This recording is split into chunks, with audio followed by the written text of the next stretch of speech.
kumain na lang ito. Si James naman ay sinubukang iwasan ang taunts ni Maggie. Alam niya ang gusto nitong mandomina ng tao. Alam niya ang laro ni Maggie. Kung sasadyain, wala itong planong tawagan si Maggie. Pero wala na siyang choice. Dito niya sinubukang ibahin ang usapan. How long have you been married, Hector? Tanong ni James. Well, I think it's been 2 years now. Tugon ni Hector. And where are the kids? Kasunod na tanong ni James. Well, Maggie and I decided we won't have kids until we're at least 6 years married. We want to spend our time together first before getting kids. Napansin ni James na nakakamao ang isang kamay ni Hector. Tila napipilitan lang to. Mukhang dominated na ito ni Maggie. Naawa si James kay Hector. Alam niya bilang isang lalaki na dapat may lakas ng loob para maging pader ng tahanan. Pero mukhang marupok ito sa harapan ni Maggie. Dumating ang gabi at nagpasya ng magpahinga ang buong crew. Matapos ang mapanganib na misyon ay nabigyan ng sandaling pahinga ang mga tauhan ni James Walton. Walang oras para mag-celebrate. Pero ang mumunting kasiyahan na malamang ligtas sila ay sapat na. Malapit nang matapos ang pag-aayos ng Balboa's airship. Sa pinagsamang puwersa ng gobyerno sa Britain at mga crew ng Scorpion, napadali ang pagsasaayos nito. Sa loob ng bridge ay abala si Mara sa pagko-communicate ng mga data measurements para maiwasan ang system errors at bugs kapag sinimulan na nila ang pagpapalipad ng malaking airship. Mag-isa lamang si Mara at busy-busy ito habang kumakain ng in-order niyang cheeseburger. Hindi niya namalayan ang taong papalapit sa kanyang likuran. Bigla itong tumabi at tinakbayan si Mara. Wow! Sigaw ni Mara. Nakita niyang si Kent lang pala ito na nakangiti. Hindi ko akalain na madali ka palang malusutan. You disappoint me, Mara. Nakangiti pa rin si Kent. Kasi naman busy ako eh. Tsaka huwag mo nga akong ini-English. Alam mo namang tayo-tayo lang ang Pinoy dito eh. Sagot ni Mara na naiirita. Anyway, so kumusta naman ang programming mo? Tanong pa ni Kent. Ayun, inaayos ko pa ang trigram program na nasira nung bumagsak ang Balboas. Sa dami ng mga data at programs na nakurap, iisa-isahin ko pa ang mga yan. Tugon ni Mara. Sabi ng isang crew na naabutan ng dalawa sa bridge. Nahihiya itong magsalita nang makita siya ni Kent. Agad namang dumistansya si Mara ng upuan niya at umusad. Tapos na po ako sa installing ng new booster's engine. Wika ng lalaking crew. Okay, good. Mara, i-check mo na lang ang engine programs kung nakakonect na rin ba. Utos ni Kent. Sure.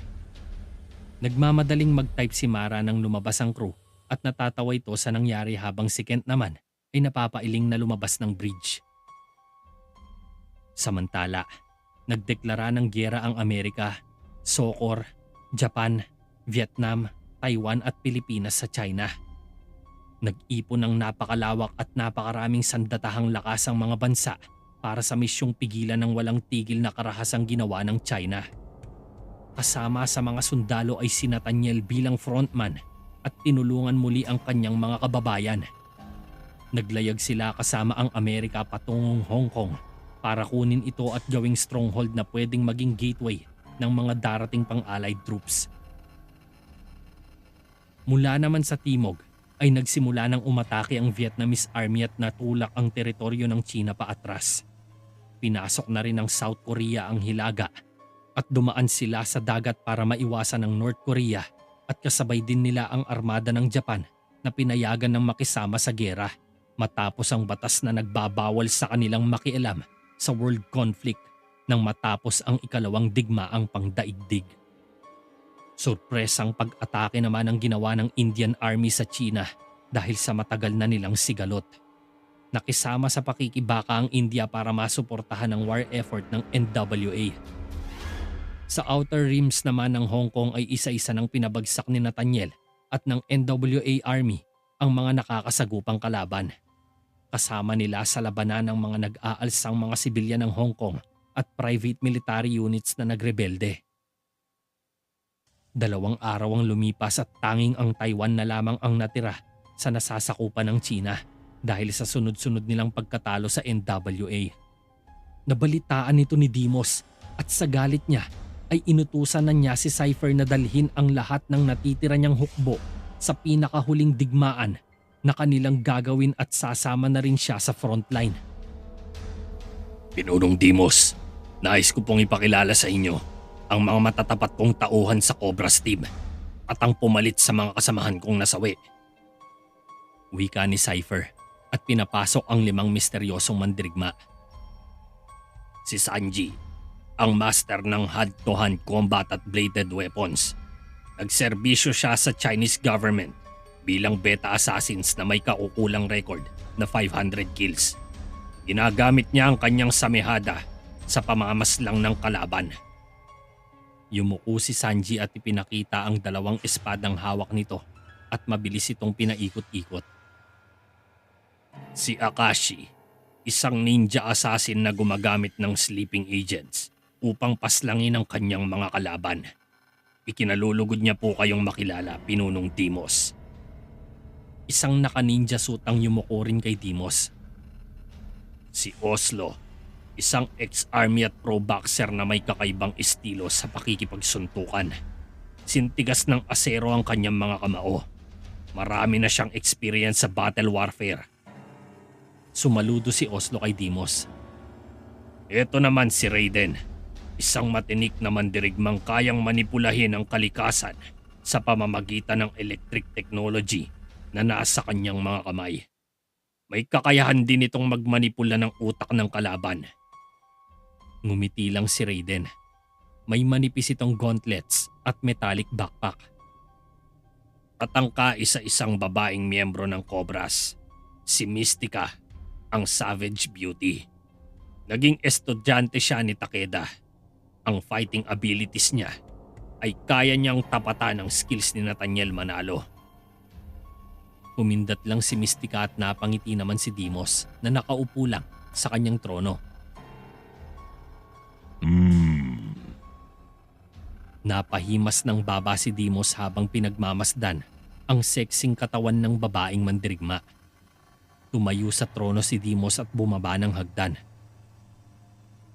Kilala ko na ang 2 sa inyo dahil kasamahan kayo ni Red Bull. Gayunman, ikinagagalak ko pa ring makilala ang mga bago kong alagad. Subalit desperado na ako sa oras na to. Mas lalong lumalakas ang mga kalaban. Kaya naman nakapagdesisyon akong sumali na sa labanan.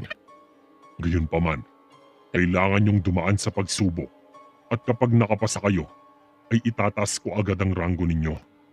Sino man sa inyo ang makatama sa kahit anong parte ng katawan ko, ay isasama ko sa aking hukbo.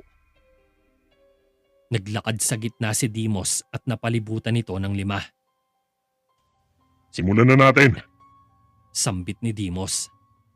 Hinagis ni Sanji ang isang espada niya at iniwasan ito ni Dimos pero sinalubong siya ni Sanji sa pupuntahan nito at umunday ito ng saksak. Nahablot ni Dimos ang braso ni Sanji at binigyan ito ng malakas na hand chop sa siko. Napasigaw si Sanji nang mabali na parang sanga ang braso niya at hindi nakita ang paparating na suntok sa mukha niya. Nawasak na parang pakwang hinataw ng maso ang mukhang pating na si Sanji at bumulagta itong wala ng buhay. Hinagisa naman ng mga bombang pampatulog si Dimos ni Akashi para manghina ito pero napakabilis ng mandirigmang ninuno. Nakailag ito sa bawat bomba at nilapitan ng ninja. Nasalag niya ang suntok ni Dimos gamit ang katana niya at nag-backflip ng ilang beses. Nakalapit naman si Oslo gamit ang boxing skills niya ay nagpakawala ng mabibilis na suntok pero hangin lang ang tinamaan niya. Sumabay si Mystica para atakihin sa likod si Dimos, subalit bigla na lang itong tumilapon sa di makitang counter-attack. Tumulong na rin si Raiden at naglabas ng kuryente pero nagulat siya nang masalag ito ni Dimos gamit ang braso at kumambyo ang kuryente at tinamaan si Akashi. Nangisay ang ninja at tinanggap ang mabibilis na suntok ni Dimos. Nagkalasog-lasog ang katawan niya na parang binangga ng trailer truck. Hinawakan siya sa paa at binuhat ni Dimos tsaka binagsak sa sahig na parang manika. Wasak ang ulo ni Akashi na nagkalat sa sahigang dugo, bungo at utak. Sumugod si Oslo at sumuntok na sinabayan naman ni Dimos. Nagtama ang kamao nila at nabali ang mga buto ng kamay ni Oslo. Napasigaw si Oslo. Inatake siya ni Dimos pero nayakap ito ni Mystica mula sa likod. "Raiden! Ngayon na!" Sigaw ni Mystica at naglabas ng kidlat at hangin si Raiden kay Dimos. Napasigaw si Mystica nang kasama siyang makuryente pero nakawala si Dimos at sinuntok siya sa tiyan. Napasuka ang babae at napaluhod. Hinintay niya ang huling atake ni Dimos na tatapos sa kanya pero nagulat siyang huminto ang mandirigmang ninuno. Sapat na ang ipinakita ninyo. Sambit ni Dimos. Tila nabunutan ng tinikang tatlong natira. Hinihingal ang mga to. Ang ilan sa inyo ay mahina at tsak hindi makakalusot kay Nathaniel Manalo. Pero nakapagdesisyon na ako. Mystica at Raiden, kayo na ang mga bago kong tauhan at isasabak ko sa digmaan. Hindi na ako magsasayang ng lakas para buhayin pa ang mga nasawi. Wika ni Dimos. Pero paano naman ako? Tanong ni Oslo. Hindi niya napaghandaan si Raiden at tinapos siya nito sa matinding kuryente na inabot niya. Ang dalawang natira ay lumuhod kay Dimos. Cypher, Tawag ni Dimos. Lumapit si Cypher at lumuhod din sa mandirigmang ninuno. itataas ko na ang ranggo ng dalawang ito at sila na ang mamumuno sa ibang hanay ng ating hukbo. Natuwa si Cypher sa proklamasyong ito. "Kayo po ang masusunod, Pinunong Dimos." Sagot ni Cypher habang nakaluhod pa rin. "At anong plano ninyo, Pinuno?" Tanong pa ni Mystica. Tulad ng sinabi ko, sasama ako sa laban at mangunguna sa buong hukbong dedepensa sa ating teritoryo. Ngayong napatay nila si Nowitzki, magiging mahirap na sa inyong harapin pa ang mga agents ng New World Alliance. Kaya sasama ako sa frontlines. Haharapin natin silang lahat. Ngayon, kumilos na kayo at pangunahan ng ibang hanay. At tapusin si Nathaniel. Nagsialisa ng mga tauhan ng mandirigmang ninuno at umalis din si Dimos. Dumiretso ito sa isang silid na may bilog na lamesa at mga upuan sa paligid nito. Bumukas ang ilaw na kulay blue sa bawat sulok ng silid at may ilang imahe ng mga miyembro ng secret society na sumusuporta kay Dimos. "Malapit ka ng matalo, Dimos. Nasayang lang ang pera at mga kagamitang binahagi namin sa'yo." Wika ng isang miyembro. Malakas nga ang banta ng NWA. Pero nananatili pa rin akong nakatayo. Nawawala na ba kayo ng tiwala sa akin? Sarkastikong boses ni Dimos. Hindi naman sa ganon. Pinapaalalahanan lang naman kita eh. Alam namin ang kakayahan mo bilang isang pinuno. Pero kailangan mong tapusin si Nathaniel Manalo. Naniniwala akong siya ang malaking banta sa atin. Nabalitaan mo naman na mag-isa lang niyang nirambo ang mga tauhan at general ng presidente ng China. Mungkahi nito na bahagyang takot. Kamatayan pa rin ang babag sa kanya kapag nagharap kaming muli. Sisiguraduhin ko yan sa inyo. Hindi na siya mabubuhay pa. Tandaan nyo yan. Paggarantiya naman ni Dimos. Samantala, mabilis kumalat ang balita ng pagkawasak ng facility ni Nowitzki sa buwan at ikinatuwa ito ng NWA. Naging agresibo muli ang kanilang pagsulong. Kabi-kabilang mga pag-atake ang isinagawa ng mga sundalo ng NWA at na-pressure ang mga sundalo ng China. Mula sa sentro ng Hong Kong, kumalat ang labanan sa karatig probinsya at malapit sa Taiwan Islands na teritoryo ni Dimos. Nakipagsanib puwersa ang mga Amerikano sa mga sundalo ng NWA at gamit ang ilang sandatang mula sa Cosmos Technology nakabawi muli ng teritoryo ang mga freedom fighters. 3 araw ang lumipas at napalaya na ng tuluyan ng ilang bahagi ng Taiwan. Isang malaking tagumpay ng New World Alliance mula sa napakalakas na puwersa ng mga kalaban. Sa Central Command ng Military Operations ay lumapag ang isang special chopper mula sa NWA. Bumaba dito ang 3 general at ang isang kilalang mandirigma. Sinalubong sila ni na General Charles Dawson at General Quincy Miller, ang 2 commanding general ng US Navy at US Air Forces na napakalaking puwersang nakipaglaban sa China. Sumaludo si General Miller. I'm General Miller. It's good to finally meet you, Nathaniel Manalo. Your reputation here has been the stuff of legends. Wika ng general. Good to meet you too, General. I'm here to aid in your campaign. Nakipagkamay si Nathaniel kay General Miller. Well, having a living legend would give us win in the battle.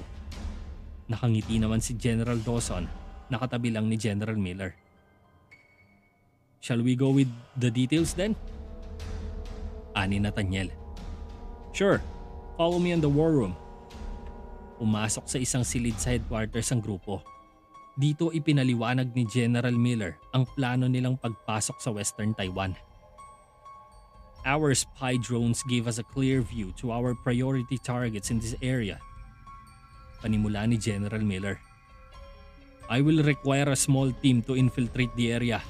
If I could somehow get their attention, the enemies will surely target me immediately. That's your go signal to move. Wika naman ni Nathaniel. But are you sure it will be enough? Will they take the bait? Tanong ni General Dawson. Deimos will not waste any time to stay in his fortress. He will join in the front line for sure. Paliwanag ni Nathaniel. For a team, is it okay if we tag along? Isang boses ang narinig ni Nathaniel at napalingon siya. Nakita niya si Kent na nakatayo lang sa gilid ng pinto. Ikaw? Anong ginagawa mo dito? Asan si James Walton? Tanong ni Nathaniel. Well, pinababa kami rito ni James para tumulong. At may kasama nga pala ako. Pumasok ang isang babae. Sa unang tingin pa lang ay kinabahan na si Nathaniel. Pamilyar ang katawan at postura nito. Kamusta, Nathaniel? Sambit ng babae. Kiara? Nagkaharap si Nathaniel at ang babaeng kasama ni Kent. Nang lumapit si Kiara ay napangiti si Nathaniel. Katulad pa rin ito ng dati nung huli niya itong makita. Kumusta ka, Kiara? Akala ko patay ka na. Paano ka nakatakas kay Deimos? Hindi napigilan ni Nathaniel na lapitan si Kiara. Hinimas niya ang pisngi nito. Walang duda, si Kiara nga ito. Ang itsura nito, ang katawan, ang boses at ang amoy. Walang nagbago.